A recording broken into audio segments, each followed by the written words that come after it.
Robin Hood 2018. This one is starring Taron Egerton, and this movie is getting trashed. The reviews for this movie are horrible. It has an IMDB score of 5.3, a Metascore of 32, and a Rotten Tomatoes score of 13%. Horrible. Horrible. There have been tons of Robin Hood movies. If you go back to the 1920s up until now, and you count the TV movies, there's been like 50 different versions of Robin Hood. I just want to go through some of the ones, the more popular ones in Robin Hood's past. Most of them have not been good. So in 2010, we had one with Russell Crowe. That one has an IMDb score of 6.7. Not good. Not good. Then there was one in 93, Robin Hood Men in Tights. It's like a comedy version of Robin Hood, directed by Mel Brooks. That one has a 6.7 as well. Not good. In 1991, there was actually two Robin Hood movies. There was the Kevin Costner one called Robin Hood, Prince of Thieves. That one has a 6.9. Kevin Costner had crazy hair in that movie. Then there was a more indie, British, more realistic, historically accurate Robin Hood movie. That one has a 5.8, even worse. Then we got Robin and Marion in 1976 with Sean Connery. That one has a 6.6. There was the 1973 Robin Hood Disney movie, and that one has a 7.6. Actually, not too bad. There's one going all the way back to 1938 called The Adventures of Robin Hood. That one actually has an 8 out of 10 on IMDb. That is actually the best score. A lot of people say this is actually the best Robin Hood movie. Although, you gotta go back to 1938. That's a long time ago. This is a very busy weekend for movies. There are lots of good movies coming out this weekend, and this Robin Hood movie getting horrible reviews is not going to help for its box office. So this movie cost $100 million to make. I think they're going to have a hard time making this back. So this weekend alone, you got Creed 2, which I loved, by the way. Check out my review on that.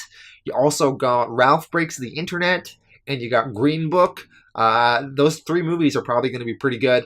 So Robin Hood is going to have an uphill battle to make its money back. Okay, now why did I decide to go see this? I thought the trailer looked kind of dumb, but it did look fun. I thought it was going to be a fun, good time, and going into it, I had kind of low expectations because I knew the reviews were bad, but I wanted to give it a chance. This movie is directed by Otto Bathurst, and he directed some episodes of Black Mirror and Peaky Blinders, but this is his first kind of feature-length directorial debut, so a relative newcomer, and the writers of this film haven't really wrote anything in the past either, so we got some newcomers there as well. Maybe it is that inexperience that makes this film not so great.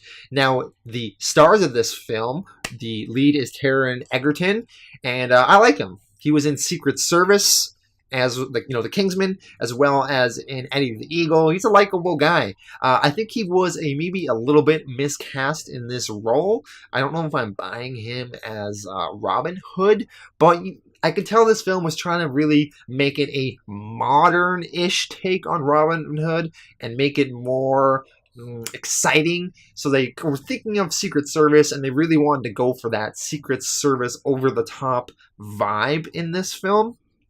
So, I don't know. I'm mixed on him. I don't think he was that great.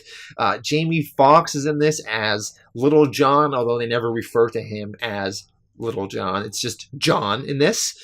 And he was okay, I guess. We have Maid Marion, played by Eve Hewson. She was alright in this. I don't know. We got Ben Mendelsohn as the evil sheriff of Nottingham, and he was a little bit too mustache twirling evil. He was always so evil in this, a little too over the top. I like Ben Mendelsohn as a bad guy. He plays a good one. He was in that Star Wars Rogue One movie, and he was pretty good as a bad guy in that. And in this one, I mean, he's a convincing bad guy, but a little too over the top. So yeah, these are our main players in this film. So the first half of this film was pretty fun. I was actually having a decent time. I knew it wasn't that great, and I knew it was kind of dumb, but still, I was enjoying the ride.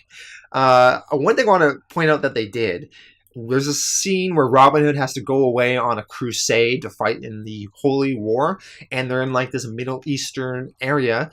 And it's basically shot like an Iraqi war film, sort of like you would see in a modern day war setting, where they're in this sand covered town, and there is this bad guy up in this tower, and he's firing these arrows at them, and the arrows are coming like machine gun fire almost. He's just up there with this machine cranking out arrows at people.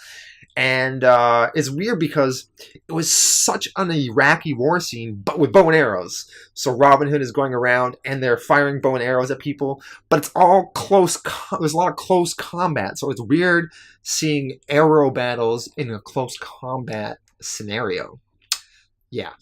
But then once Robin Hood comes back to his hometown, and we see what the Sheriff of Nottingham has been up to.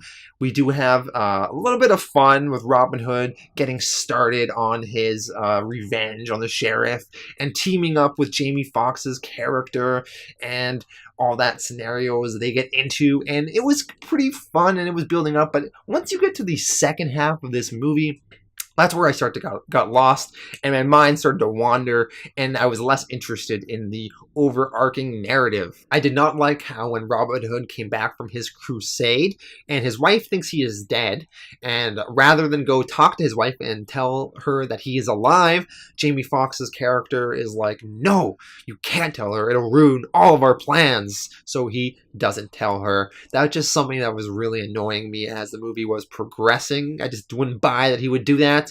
This movie is also very historically inaccurate in many ways, the technology they had and various other things. So do not watch this movie if you want to see a historically accurate portrayal of the Robin Hood story and this era. This movie also had lots of CGI, maybe a little bit too much. Some of the arrow fighting scenes were exciting, some of them were less exciting and boring. It's a real mixed bag with those action sequences. And then at the end of this film, they were planting seeds for a potential sequel, which is never going to get made. So it was so ridiculous that they would even try to do that. This movie overall was not very good, so the actors were miscast, the acting was only okay, the writing was bad. The only positive I have is I liked some of the action sequences, but this was not a good film. I'm going to give this one a 5.5 out of 10.